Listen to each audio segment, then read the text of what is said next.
Welcome to the Introverted Doctor podcast. This podcast is about how you can live your best life at work, home, and play. And right now, we certainly are getting challenged in a way that we have never seen before. I'm Dr. Lalit Chawla, and I'm going to skip the original intro that I normally do and dive into the topic of this podcast. My hope is that this will help you and help you in this time and give us some perspective. I would be honored if you would share this with others in the hope that maybe it helps them. We have never needed each other more than we need each other right now, especially to sort through all the different situations that are happening. We're getting bombarded with so much information, and we need to really do everything we can to level up our energy. And right now, in terms of the new information, it's really very interesting, isn't it?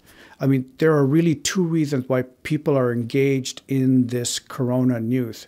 One is they want to be prepared. And second, it's fascinating to see what's actually happening. I mean, it's new, it's changing, and it has a huge impact. But it can also be very draining on our energy if we're not careful, because it's a constant stimulus. No one can deal with a constant stimulus without taking time to pause and take a break. If you've ever been, laughing hysterically or, been tickled when you were a kid, you said you want to stop because you need to catch your breath.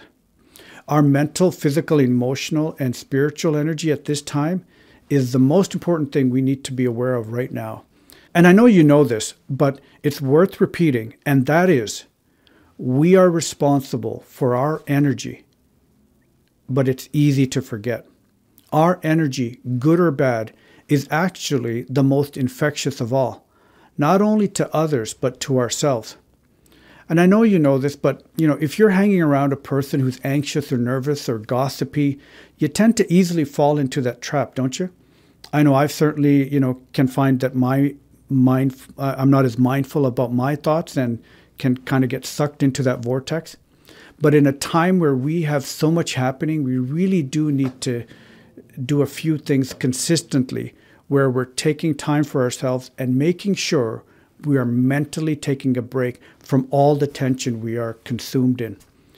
If you're in healthcare, this really is important because this can lead to significant burnout.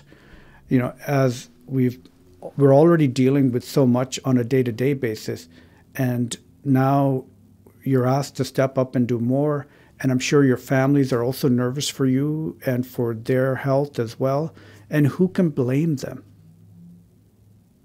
Mentally, physically, emotionally, spiritually, we need to not be overstimulated by a powerful, anxious, emotional contagion, and that is the news and the people that are around us. It's also really important to stick to routines that increase your energy and vitality. It's essential to have a morning routine now more than ever, and also an evening routine to relax the mind so you rest well. What do? Do you have one? I'd love to hear it.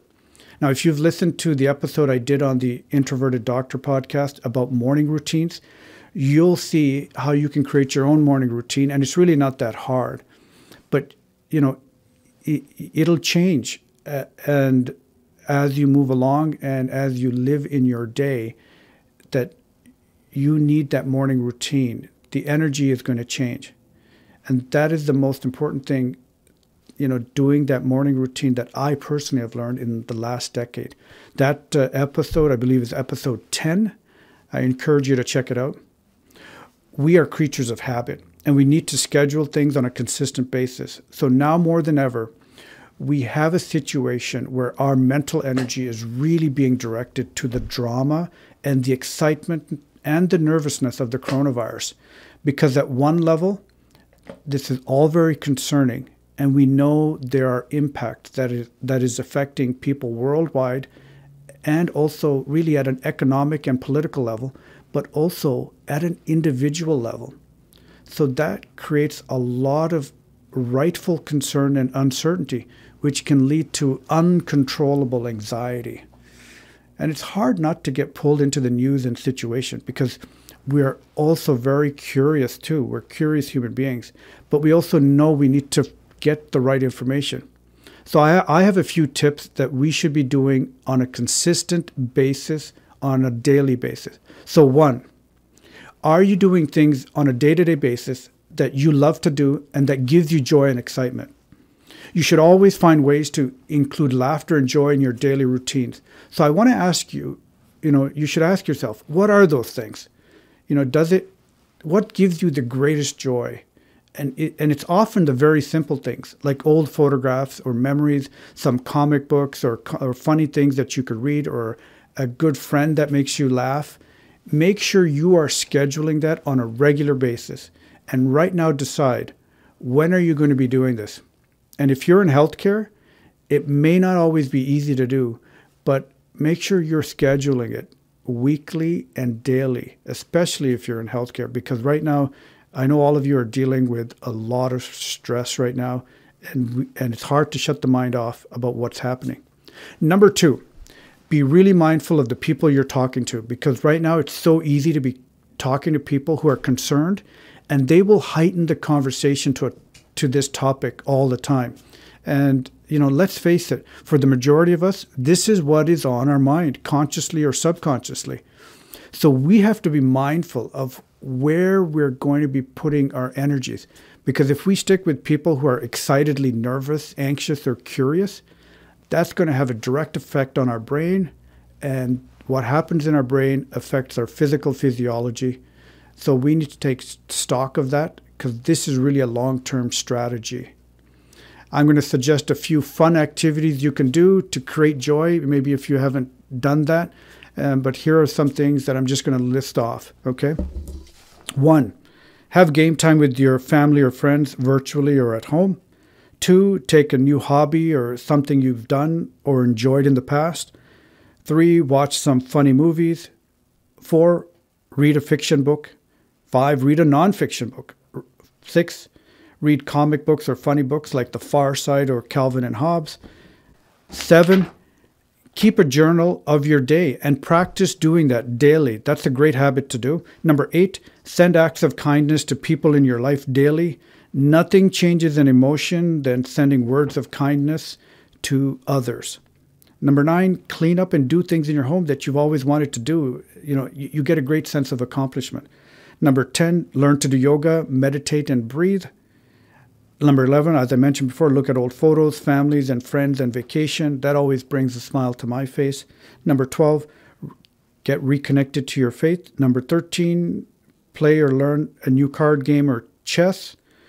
Number 14, send some helping gestures to people who are in need at this time. A lot of vulnerable people out there that need our help right now. And number 15, listen to some music. Number 16, listen to a podcast. Number 17, learn to cook or bake something new, and the list goes on and on. I'd love to hear your ideas. Remember, energy is a contagion, and we need to be responsible for our energy. The more we create time and schedule it, the more we can elevate it, and that energy is going to elevate others. I hope this served you. Please serve this message with others if you think they will walk away with even one golden nugget, even if it's a reminder, because we all need these reminders. May your family, friends, and energy be at its peak. Stay calm, find daily joys, and live with intention. And again, a shout out to my colleagues, nurses, doctors, and other allied healthcare professionals who are working in society, and a shout out to all the wonderful people who are doing the right things by socially isolating themselves and still managing through this difficult time and helping the vulnerable people right now. I'm Dr. Lalit Chawla. I say namaste, and I will see you next week. May you live with great health, passion, and energy and joy in your day and in your week, and I will see you again next week.